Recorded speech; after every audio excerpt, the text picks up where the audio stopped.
Hello दोस्तों, हम मुकेश यादव। हमारा यूट्यूब चैनल जीएस मस्ती बाय मुकेश यादव पर आपका स्वागत है। इससे पहले हम आपको क्वेश्चन कराए थे, आज भी हम आपको क्वेश्चन ही कराएंगे। थोड़ा बहुत बचा है थ्योरी, वो हम आपको बताते हैं। देखिए वैशिष्ट ऊष्मा क्या होता है। वैशिष्ट ऊष्मा क्या है? 1 ग्राम, जैसे मेरा बॉडी के 1 ग्राम, अगर जैसे 1 ग्राम काट लीजिए, उसको 1 डिग्री सेल्सियस दीजिए, और जितना वो हीट होता है उसी को हम वैशिष्ट ऊष्मा करते हैं, उसी को अनुकूल नापते हैं। वैशिष्ट ऊष्मा देखिए यहाँ लिख दिए। वैशिष्ट ऊष्मा क्या होता है? किसी वस्तु को इकाई द्रव्यमान के तापमान को 1 डिग्री बढ़ाने में, जैसे मेरा बॉडी उसमें से थोड़ा पार्ट काट लीजिए, जैसे थोड़ा उंगली काट लिया, उसको इकाई द्रव्यमान मतलब 1 डिग्री सेल्सियस जो बढ़ाए, जितना जिस उष्मा देना पड़ा और जिस तरीका बिहेव किया बॉडी करेगा, जिस तरीका उष्मा देना पड़ा, उसी को हम वैशिष्ट ऊष्मा कहते हैं, उसी को हम विशिष्ट ऊष्मा कहते हैं। देखिए विशिष्ट ऊष्मा का देखिए किसी वस्तु के इकाई द्रव्यमान के तापमान को बढ़ाने के लिए की गई ऊष्मा को वैशिष्ट ऊष्मा कहते हैं। सर्वाधिक विशिष्ट ऊष्मा, देखिए सर्वाधिक विशिष्ट ऊष्मा, सर्वाधिक स्पेसिफिक हीट जो है, सर्वाधिक वैशिष्ट ऊष्मा सर्वाधिक वैशिष्ट ऊष्मा किसका आता है? जल को। सर्वाधिक वैशिष्ट ऊष्मा जल को होता है। देखिए जिसका स्पेसिफिक हीट, जिसका स्पेसिफिक हीट सबसे ज्यादा होगा, जिसका स्पेसिफिक हीट सबसे ज्यादा होगा, वो वस्तु जल्दी गर्म होगा, जल्दी ठंडा होगा, जल्दी ठंडा होगा, जल्दी गर्म होगा। उसका एक ही रीजन है कि जल्दी वस्तु गर्म नहीं होता। जिसका वैशिष्ट ऊष्मा ज्यादा होता है वो जल्दी गर्म नहीं होता, और उसके बाद जल्दी गर्म हो जाता है, जल्दी ठंडा नहीं होता। इसलिए जल का वैशिष्ट ऊष्मा, जल का स्पेसिफिक हीट सबसे ज्यादा होता है। जल का स्पेसिफिक हीट क्या होता है? लिक्विड में जल का स्पेसिफिक हीट सबसे ज्यादा। वैसे तो नॉर्मल सबसे ज्यादा अगर स्पेसिफिक हीट बोलेगा तो आपको हाइड्रोजन का होता है सबसे ज्यादा। हम लिख भी दिए, सर्वाधिक वैशिष्ट ऊष्मा हाइड्रोजन का होता है। सर्वाधिक वैशिष्ट ऊष्मा किसका होता है? हाइड्रोजन का होता है। उसके बाद अगर लिक्विड में बोला जाए तो लिक्विड में बोला जाए तो लिक्विड में जल का होता है। लिक्विड में किसका होता है? जल का होता है।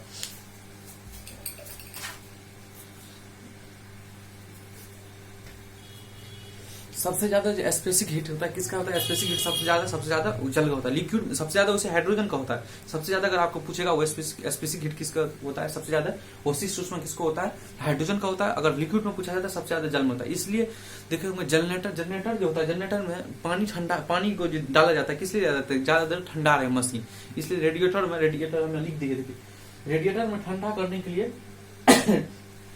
पानी डाल, जनरेटर आप देखे होंगे अपने गांव में, मशीन में या ट्रैक्टर में भी पानी डालता है। पानी काहे डाला जाता है? जो उसको ठंडा रहे, ज्यादा देर तक ठंडा रहे, उसके बाद गर्म जब होता है तो उसको निकाल दिया जाता है, फिर ठंडा डाल दिया जाता है। पानी काहे?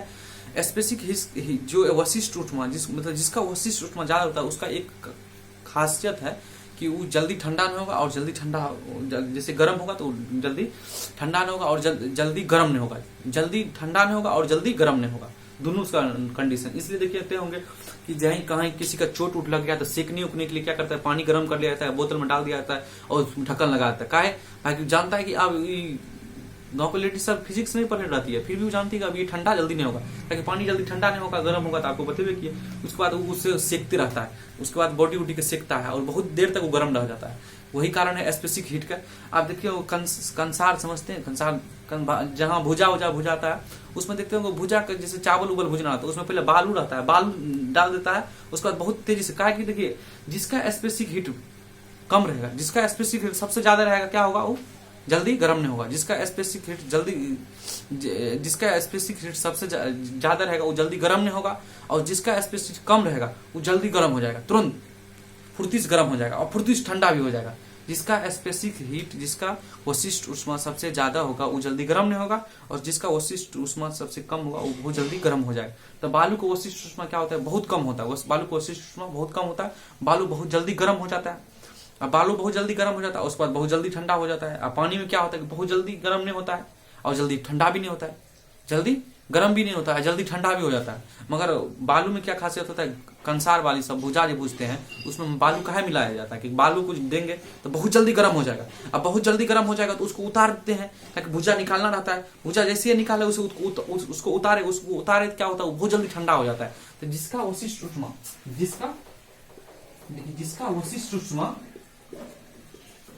जिसका वैशिष्ट ऊष्मा ज्यादा रहेगा वो क्या होगा? जल्दी गर्म नहीं होगा।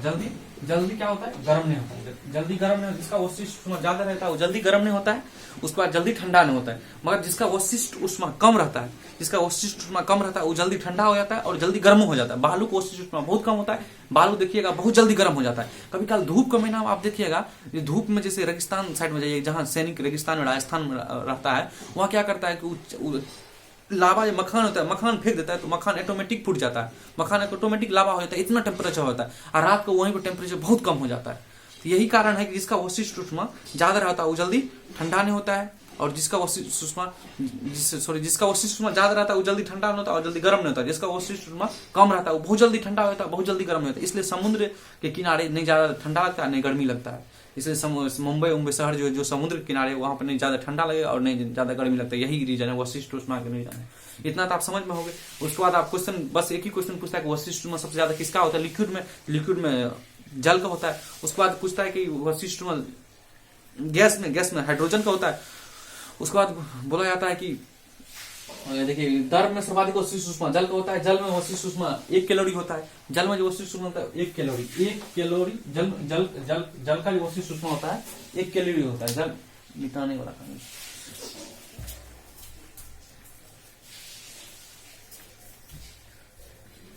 जल का जो वशिष्ठ ऊष्मा होता है कितना होता है 1 कैलोरी होता है। जल का जो वशिष्ठ ऊष्मा होता है स्पेसिफिक हीट, जल का जो स्पेसिफिक हीट होता है कितना होता है 1 कैलोरी ग्राम सेल्सियस होता है। 1 कैलोरी ग्राम सेल्सियस होता है। जल का उष्मा तो 1 कैलोरी ग्राम, इसी को अगर जूल में लिखिएगा तो 4200 जूल होता है। कितना होता है 4200 जूल। इसी को जूल में लिखिएगा तो 4200 जूल किलो केल्विन में होता है। 4200 जूल केल्विन। जल के वशिष्ठ ऊष्मा कितना होता है 1 कैलोरी ग्राम सेल्सियस में होता है। ग्राम 1 कैलोरी पर ग्राम सेल्सियस, 1 कैलोरी लिख दिया 1 कैलोरी पर ग्राम सेल्सियस। वही जूल में लिखिएगा तो 4200 जूल पर किलो केल्विन में होता है। इतना तो आपको समझ में हो गया। जिसका वशिष्ठ ऊष्मा ज्यादा होगा वो जल्दी नहीं गर्म होगा और जल्दी ठंडे होगा। इसलिए उस पानी को गर्म करके बोतल में काहे डाल दिया था सेकने के लिए, क्या जल्दी नहीं ठंडा होगा नहीं जल्दी वो गर्म होगा। जल्दी गर्म हो गया जल्दी ठंडा नहीं होगा, इसलिए उसको कहीं चोट लगता है तो सेका जाता है पानी को गर्म करके। उसके बाद आपको हम बताया कि पानी डाला जाता है। जैसे किसी गाड़ी को गर्म हो जाता है गाड़ी, तो उसमें क्या होता है जैसे जनरेटर देखिए हम गाँव में उठा करके पानी डाल देता है। उसमें काहे पानी डालता है कि जल्दी समझता है गर्म नहीं होगा तो इंजन को जल्दी गर्म नहीं होने देगा। उसको हम आपको बताते हैं कि देखिए यहाँ पर हम यही सब बात लिख दी, इतना हम आपको पढ़ बताते हैं जितना समझाएगा। वशिष्ठ ऊष्मा क्या, किसी वस्तु के इकाई द्रव्यमान में तापमान को 1 डिग्री बढ़ाने की दी गई ऊष्मा को वशिष्ठ ऊष्मा कहते हैं। सर्वाधिक वशिष्ठ ऊष्मा हाइड्रोजन को होता है। द्रव में सर्वाधिक वशिष्ठ ऊष्मा स्पेसिफिक हीट कितना जल का होता है। जल में वशिष्ठ ऊष्मा 1 कैलोरी ग्राम या 4200 जूल केल्विन में होता है। जल के बाद जो होता है वशिष्ठ ऊष्मा लिक्विड में पारा का होता है।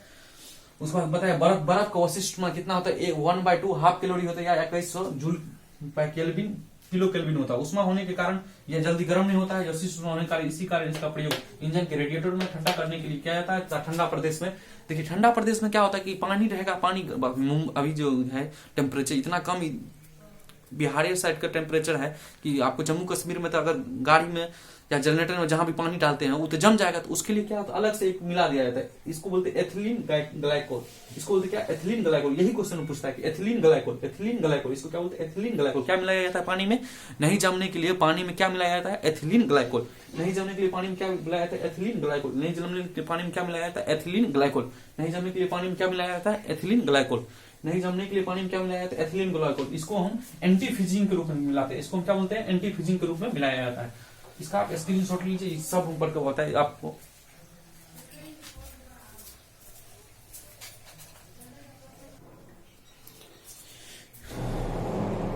चलिए दोस्त, अगर उसका आप स्क्रीनशॉट ले लिए मित्रों तो हम आप क्वेश्चन बताते हैं। आप क्वेश्चन देखिए, इसका क्या फॉर्मूला होता है। एक फॉर्मूला होता है वशिष्ठ ऊष्मा का Q/mS∆T। इसका फॉर्मूला क्या होता है Q होता है कि जितना इसको हम हीट दिए, कि जितना इसको हम तापमान दिए, दी गई ऊष्मा जितना इसको हम हीट दिए। Q बराबर क्या होता है mS∆T। एक वशिष्ठ ऊष्मा का स्पेसिफिक हीट का ये फॉर्मूला है Q बराबर mS∆T। Q बराबर mS∆T, इसको आप याद रखिएगा। देखिए यहाँ Q बराबर mS∆T, S बराबर वशिष्ठ ऊष्मा, T बराबर तापमान, M बराबर द्रव्यमान, Q बराबर दी गई ऊष्मा। यहाँ से आपको कभी कभी इसका मात्रक पूछ लेता है, मात्रक क्या होगा। अब देखिए निकाल लीजिए Q बराबर है क्या। कभी मात्रक याद मत क्या कीजिए ज्यादा, कितना का मात्र याद रखें। देखिए इसमें क्या है, इसका क्या होता है Q को होता है जूल। Q का क्या होता है, इसका क्या होता है जूल होता है। चलिए दोस्त बोले इसका मात्रक लिखिएगा, तो इसका मात्रक क्या लिखिएगा। देखिए यहाँ लिखिएगा स्पेसिफिक हीट, स्पेसिफिक वशिष्ठ ऊष्मा का मात्रक। S बराबर क्या लिखिएगा Q ऊपर गया m डेल्टा T। यहाँ से आप इसका मात्रक लिख लीजिएगा। Q जूल होता है, इसका केजी, इसका केल्विन, जो होगा काट का आप मात्रक लिख, इसका तो आप समझिएगा। इसको इधर S बराबर क्या लिखेंगे Q/m गुना डेल्टा Q/m गुना डेल्टा T। S बराबर यहाँ से आप मात्रक लिख लीजिएगा। उसके बाद हम आपको बताते हैं, इसका क्वेश्चन है, देखिए 20 ग्राम जल को तापमान का, इसका एक फॉर्मूला होता है क्यू बराबर एमएस डेल्टा टी, इसको आप याद रखिए, क्यू बराबर एमएस डेल्टा टी, इस क्यू बराबर एमएस डेल्टा टी। क्वेश्चन है 20 ग्राम जल के तापमान को इसका क्वेश्चन किस टाइप होता है इस पर आप ध्यान देकर देखिएगा। क्यू बराबर क्या होता है, 20 ग्राम जल के तापमान को 55 डिग्री सेल्सियस से 60 डिग्री सेल्सियस करने के लिए कितना उष्मा देना होगा। एक क्वेश्चन, एक चीज ऊपर हम लिख देंगे, वशिष्ठ उष्मा वस्तु के तापमान में परिवर्तन लाती है। यही बात याद रखिएगा आप। वशिष्ठ उष्मा क्या होता है, वस्तु का तापमान में परिवर्तन लाता है। वशिष्ठ उष्मा वस्तु का तापमान में परिवर्तन का, स्पेसिफिक हीट वस्तु के तापमान में परिवर्तन लाता है, ये बस आपको याद रखना चाहिए। आप देखिए धराधर क्वेश्चन बनेगा। इसका फॉर्मूला क्या होता है भाई, फॉर्मूले हम लिख देते, क्यू बराबर एम एस डेल्टा टी, यहाँ लगा दीजिए। क्या बोला, 20 ग्राम जल के तापमान को 55 डिग्री सेल्सियस से 60 डिग्री सेल्सियस करने के लिए कितना उष्मा देना होगा। तो हमको क्यों पूछ रहा है कि 20 ग्राम, तो 20 लिख दिए। उसके बाद स्पेसिफिक हीट जल का कितना होता है, जल का हम आपको लिखाए थे एक होता है ग्राम में, अगर हमको किलोग्राम में बोला है तो 4200 जूल होता है, ग्राम में कितना होता है, एक होता है। स्पेसिफिक हीट इसका एक लिख दिए। टेम्परेचर कितना चेंज हुआ भाई, 55 से 60 होने में कितना हुआ, 5 हुआ। देखिए कितना हो गया, 100 डिग्री सेल्सियस। कितना हुआ, 100 डिग्री सेल्सियस। देखिए आप इधर आप देखिए, ये आपको समझ में आया, 100 डिग्री सेल्सियस हुआ। कितना हुआ 100 डिग्री, सॉरी 100 कैलोरी हुआ है, डिग्री सेल्सियस में कैलोरी हुआ। क्या 100 कैलोरी हुआ। कितना हुआ, 100 कैलोरी। इसका कितना हुआ, 100 कैलोरी। कितना देखिए, 20 ग्राम जल को तापमान को 55 डिग्री से 60 डिग्री के लिए कितना उष्मा देना होगा। हम क्यू बराबर फॉर्मूला लगाए M S delta T. Q बराबर फॉर्मूला क्या लगाए, क्यू बराबर हम लगाए M S delta T. M का मान दिया हुआ था 20, एस का स्पेसिफिक हीट है, जल के स्पेसिफिक हीट कितना होता है, जल के स्पेसिफिक हीट का मान 1 होता है, और ग्राम में किलोग्राम में कहेंगे तो 4200 जूल होता है। तो हम जल के 1 लिख दिए। यहाँ पे चेंजिंग टेम्परेचर कितना है, 5 का है, इसलिए दिए 100 कैलोरी में था, इसलिए 100 कैलोरी। उसके बाद दूसरा क्वेश्चन है, 40 ग्राम जल को तापमान को 60 डिग्री से बढ़ाने के लिए, 40 ग्राम जल को तापमान के 60 डिग्री, और क्वेश्चन में कुछ गलत लिखा है क्या, 40 ग्राम जल को 60 डिग्री बढ़ाने के लिए कितना उष्मा देना होगा। 40 ग्राम जल को तापमान के 60 डिग्री बढ़ाने के लिए कितना उष्मा देना होगा। सिंपल है, क्यू बराबर लिख लीजिए M S delta T. Q बराबर क्या लिख लीजिए, M S delta T. Q बराबर एम एस डेल्टा टी। तो क्यू हमको निकालना है, क्यू कितना है, एम कितना है 40 ग्राम, एस भाई जल है। देखिए जल क्या दिया, क्या जल है, जल का वशिष्ठ उष्मा कितना होता है, 1 होता है ग्राम में, और चेंजिंग टेम्परेचर कितना है, चेंजिंग टेम्परेचर बढ़ाने में 60 है। कितना हो गया भाई, सोचो को 2400 कैलोरी। कितना हुआ ये, 2400 कैलोरी। देखिए कितना हुआ, 2400 कैलोरी। इसका अगर स्क्रीनशॉट लीजिए, फिर अलग क्वेश्चन हम कराएंगे।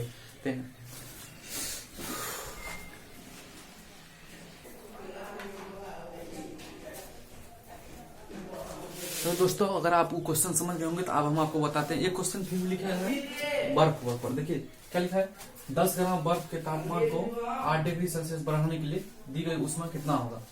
तो इसका फॉर्मूला क्या होता है, क्यू बराबर एम एस डेल्टा टी। तो आपको हम पता है क्या लिखा क्वेश्चन में, 10 ग्राम बर्फ को के तापमान को 8 डिग्री सेल्सियस बढ़ाने के लिए कितना उष्मा दिया होगा, कितना उष्मा दी गई होगी, कितना उष्मा देना होगा। तो देखिए क्यू बराबर एम कितना है, 10 ग्राम। अब आपको बताइए बर्फ का स्पेसिफिक हीट कितना होगा, बर्फ का स्पेसिफिक हीट कितना होगा। बर्फ का जो होगा स्पेसिफिक हीट मतलब बर्फ का वशिष्ठ उसमें कितना होता है, 1/2 होता है। ग्राम में जो होता है तो 1/2 कैलोरी होता है, 1/2 कैलोरी। इस यहाँ पे 1/2 लिख दीजिए। चेंजिंग टेम्परेचर कितना हुआ, चेंजिंग टेम्परेचर कितना हुआ भाई, कितना 8 का है, 8 डिग्री, यहाँ 2 से 2 गया, 4 कितना हुआ 40 कैलोरी। ये वो बात याद रखना है आपको। देखिए वो जल का वशिष्ठ उसमें कितना होता है, 1 होता है कैलोरी में।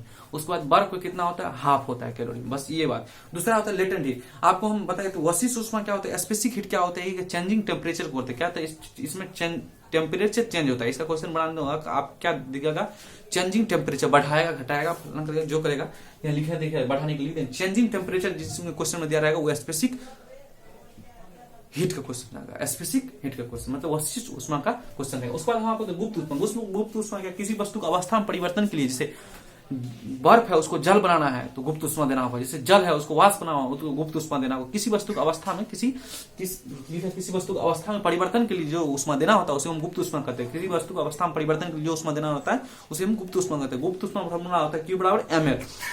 क्यू जो उष्मा दिया, एम क्या हुआ, एम मास का द्रव्यमान, एल क्या हुआ लेटेंट हीट, लेटेंट गुप्त उष्मा। एल यहाँ से आप इसका मात्रक निकाल सकते हैं, एल बराबर क्यू बटा एम। जो हुआ मात्रक आप देख जानते ही है क्यू क्या उतना होता है। उस पर हम आपको एक बता दें कि बर्फ को जल होने के लिए 80 कैलोरी ऊर्जा लेना पड़ता है। बर्फ को जल बनने के लिए 80 कैलोरी ऊर्जा लेना पड़ता है। बर्फ को जल बनने के लिए बर्फ को आपको पूछेगा जल का गुप्त उष्मा कितना है, जल का गुप्त उष्मा कितना होगा 80 कैलोरी। बर्फ से वाष्प होने में कितना गुप्त उष्मा लगता है 536 लगता है, उसे 540 आपको मान के रखना है क्वेश्चन बनाने के लिए। क्या कि ये देखिए न्यूमेरिकल से ये क्वेश्चन बनाने में आसानी आपको देगा। मान क्या होता है 536 कितना जल का गुप्त उष्मा, जल का गुप्त उष्मा कितना होता है 536 कैलोरी। सॉरी, जल का गुप्त उष्मा कितना होता है 80 कैलोरी। जल का गुप्त उष्मा कितना होता है 80 कैलोरी। जल का गुप्त उष्मा कितना होता है 80 कैलोरी। जल का गुप्त उष्मा कितना होता है, जल का गुप्त उष्मा कितना होता है 80 कैलोरी। जल का गुप्त उष्मा कितना होता है 80 कैलोरी। और वाष्प गुप्त उष्मा कितना होता है 536 कैलोरी। उसको हम मान के चलते हैं 540 कैलोरी। तो मतलब बर्फ से जल बनने के लिए कितना गुप्त उष्मा देना होता है, बर्फ से जल बनने के लिए कितना गुप्त उष्मा देना रहता है मित्रों, आप ही बताइए मित्रों। बर्फ से जल बनने के लिए कितना गुप्त उष्मा देना रहता है 80 कैलोरी। अब बर्फ से वाष्प बनने के लिए कितना गुप्त उष्मा, पहले जल बनेगा तो जल वाष्प बनने के लिए कितना गुप्त उष्मा देना रहता है 540। मतलब 536 होता है, 540 आप मान के चलिएगा। उसके बाद हम आपको क्वेश्चन बना देते। देखिए क्वेश्चन लिखा हुआ, ये क्या क्वेश्चन लिखे हुए, देखिए 20 ग्राम बर्फ को जिसका तापमान -10 डिग्री सेल्सियस, इसे 0 डिग्री सेल्सियस वाले जल में बदलने के लिए कितना गुप्त उष्मा, कितना उष्मा देना होगा। क्या लिखा है 20 ग्राम बर्फ को जिसका तापमान -10 डिग्री सेल्सियस है, इसे 0 डिग्री सेल्सियस वाले जल में बदलने के लिए कितना उष्मा देना होगा। देखिए आप क्या, देखिए यहाँ बर्फ है, यहाँ की किसमें हमको बदलना है, जल में। बर्फ से जल में बदलना है। आपको लग रहा है कि एक जगह गुप्त उष्मा लगेगा। बर्फ है क्वेश्चन, देखिए 20 ग्राम बर्फ जिसका तापमान -10 डिग्री सेल्सियस है, इसे 0 डिग्री सेल्सियस वाले जल में बदलने के लिए कितना उष्मा देना होगा। तो एक जगह क्या लगेगा, एक जगह गुप्त उष्मा लगेगा। बर्फ से जल बन रहा है, क्या लगेगा गुप्त उष्मा लगेगा। बर्फ से जल बन रहा है तो एक जगह गुप्त उष्मा लगेगा 20 ग्राम बर्फ जिसका तापमान -10 डिग्री सेल्सियस, इसे 0 डिग्री सेल्सियस वाले जल में बदलने के लिए कितना उष्मा देना होगा। आप क्वेश्चन हम 3 बार पढ़ के बता दिया। आप देखिए हाँ, ये क्वेश्चन आप कैसे बनाइएगा। देखिए बस एक स्टेप लीजिए, पहले आप बोला एक घेर लीजिए, बोला घेर लीजिए, हम भी घेर लिए। यहाँ लिख दीजिए 20 ग्राम है, कितना है 20 ग्राम -10 डिग्री सेल्सियस। आप बताइए पहले ये बर्फ है, ये बर्फ है अभी ये 20 ग्राम फिर बचा, ये 0 डिग्री सेल्सियस पर लाए। क्या देखिए ये बर्फ था, अभी ये भी बर्फ है। अभी अवस्था हम चेंज नहीं, आपको हम एक बात बताए थे, वो स्पेसिफिक हीट जब यहाँ लिख रहे थे हम एक बात बताए थे कि टेम्परेचर जो चेंज होता है किसमें होता है, स्पेसिफिक हीट में, वशिष्ठ उष्मा में टेम्परेचर का चेंजिंग होता है। टेम्परेचर का चेंजिंग कहाँ होता है, वशिष्ठ उष्मा। गुप्त उष्मा में टेम्परेचर का चेंज नहीं होता है दोस्तों मित्रों। गुप्त उष्मा में टेम्परेचर का चेंज नहीं होता। गुप्त उष्मा में क्या होता है, अवस्था परिवर्तन होता है। गुप्त उष्मा देखिए अभी अवस्था इसका परिवर्तन हुआ, टेम्परेचर का चेंज हुआ, टेम्परेचर का चेंज हुआ। यहाँ क्या लगा होगा आप बताइए मित्रों। हम आपको अभी बताएं कि टेम्परेचर चेंजिंग किस में होता है, टेम्परेचर चेंजिंग जो होता है वशिष्ठ उष्मा तो इसमें क्या होगा, वशिष्ठ उष्मा टेम्परेचर चेंज। और यहाँ देखिए ये बन गया, यहाँ क्या बनेगा, जल बनेगा। 20 ग्राम है, 20 ग्राम है, फिर 0 डिग्री। देखिए यहाँ क्या होगा, यहाँ देखिए टेम्परेचर चेंज नहीं हुआ। गुप्त उष्मा में क्या होता है, टेम्परेचर चेंज नहीं होता, अवस्था परिवर्तन होता है। गुप्त उष्मा में क्या होता है, टेम्परेचर चेंज नहीं होता है, अवस्था का परिवर्तन होता है। गुप्त उष्मा में टेम्परेचर चेंज नहीं होता है, क्या होता है, अवस्था का परिवर्तन होता है। उसके बाद देखिए क्वेश्चन हम बना रहे हैं, यहाँ क्या लगेगा, यहाँ क्या लगेगा, वशिष्ठ उष्मा, स्पेसिफिक हीट। यहाँ क्या लगेगा, वशिष्ठ उष्मा। यहाँ क्या लगेगा, वशिष्ठ उष्मा। यहाँ क्या लगेगा, गुप्त उष्मा। आप ही बताइए मित्रों कहाँ लगेगा। ये क्वेश्चन देखिए हम फिर से पढ़ते हैं, आपको समझ में आना चाहिए। ये क्या लिखे, 20 ग्राम बर्फ जिसका तापमान -10 डिग्री सेल्सियस, इसे 0 डिग्री सेल्सियस वाले जल में बदलने के लिए कितना उष्मा देना होगा। इसे 0 डिग्री सेल्सियस वाले जल में बदलने के लिए कितना उष्मा देना होगा। सबसे पहले क्या है, देखिए 20 ग्राम एक घेरा बना लीजिए, इस टाइप का क्वेश्चन बनाइए, आपको समझ में आ जाएगा। 20 ग्राम है, यहाँ एक घेरा -10 डिग्री सेल्सियस। इसको पहले क्या किया हम 0 डिग्री सेल्सियस पर, कि 0 डिग्री सेल्सियस पर लाएंगे तभी तो जल में बदलेगा। 0 डिग्री सेल्सियस पर लाए बर्फ से क्या कि बर्फ है अभी क्या कि इसका अवस्था परिवर्तन निकल, इसका क्या टेम्परेचर चेंज करे। टेम्परेचर चेंजिंग हुआ तो क्या होगा, स्पेसिफिक हीट लगेगा। जब ये क्या होगा, अवस्था परिवर्तन होगा तो लेटेंट हीट लगेगा, लेटेंट हीट लगेगा। यहाँ क्या वशिष्ठ उष्मा पहले देना होगा उसका। उसके बाद यहाँ वशिष्ठ उष्मा फॉर्मूला क्या होता है, इसका फॉर्मूला होता है Q/MS डेल्टा T होता है मित्रों। वशिष्ठ उष्मा का क्या फॉर्मूला होता है, Q/MS डेल्टा T। कितना है, 20 ग्राम, 20 है। स्पेसिफिक हीट बर्फ है तो बर्फ में कितना हुआ, हाफ होता है। टेम्परेचर कितना हुआ, चेंज का 10 हुआ। -10 से 0 होने में टेम्परेचर चेंजिंग कितना हुआ, 10 का हुआ। तो कितना हो गया, देखिए 2 काटेंगे तो 5 बार में कितना हुआ, ये 100 कैलोरी, 100 कैलोरी। आप यहाँ देखिए मित्रों, यहाँ 20 ग्राम से 20 ग्राम ये भी है, 0 डिग्री से 0 डिग्री ये भी है। मतलब क्या हो रहा है, यहाँ पे बर्फ से जल बन रहा है, क्या हो रहा है, अवस्था परिवर्तन होता है। अवस्था परिवर्तन किस पर फॉर्मूला लगता है, Q/ml लेटेंट हीट लगता है, गुप्त उष्मा। तो गुप्त उष्मा कितना है, Q/m। Q कितना है भाई, M कितना है, 20 है। L कितना, लेटेंट हीट कितना है, लेटेंट हीट आप ही बताइए मित्रों। लेटेंट हीट, बर्फ से जल बनने के लिए कितना लगेगा? जल का बल, लेटेंट हीट आप ही बताइए मित्रों, बर्फ से जल बनने में लेटेंट हीट गुप्त उष्मा कितना होगा? देखिए हम यहाँ लिख दिए, बर्फ से जल बनने में 80 कैलोरी, बर्फ से जल बनने में 80 कैलोरी, बर्फ से जल बनने में 80 कैलोरी, बर्फ से जल बनने में 80 कैलोरी। उसके बाद बर्फ से वाष्प बनने में 536 कैलोरी, मगर मान के चलते हम 540 कैलोरी। बर्फ से जल बनने में 80 कैलोरी, बर्फ से जल बनने में 80 कैलोरी, बर्फ से जल बनने में 80 कैलोरी, बर्फ से जल बनने में 80 कैलोरी, बर्फ से वाष्प बनने में, मतलब जल का कितना होता है गुप्त उष्मा कितना? 80 कैलोरी। यहाँ क्या लिख देंगे? 80। कितना हुआ भाई? 8 दूना 1600। ये 1600 कैलोरी होगा। कितना होगा? 1600। देखिए ये आपको समझ में आ गया, यहाँ कितना हो गया? ये 1600 कैलोरी, यहाँ कितना होगा? 1600 कैलोरी। अब हमको पता है कि देखिए क्वेश्चन क्या लिखा था, 20 ग्राम बर्फ का जिसका तापमान में 10 डिग्री सेल्सियस है, इसे 0 डिग्री सेल्सियस वाले जल में बदलने के लिए कितना उष्मा देना होगा? तो हम क्या किए इस टाइप को, देखिए हम क्या किए, एक कवर अति कर दिए इस टाइप को क्वेश्चन। देखिए कितना उष्मा देना होगा, तो टोटल उष्मा लिखना होगा। तो कितना हुआ? ये 100 हुआ। उसके बाद ये कितना हुआ भाई? 1600 हुआ। कितना हुआ? 1700 कैलोरी टोटल उष्मा देना होगा, 1700 कैलोरी। इसका आप स्क्रीनशॉट लीजिए। आज तक यही रहेगा। जय हिंद।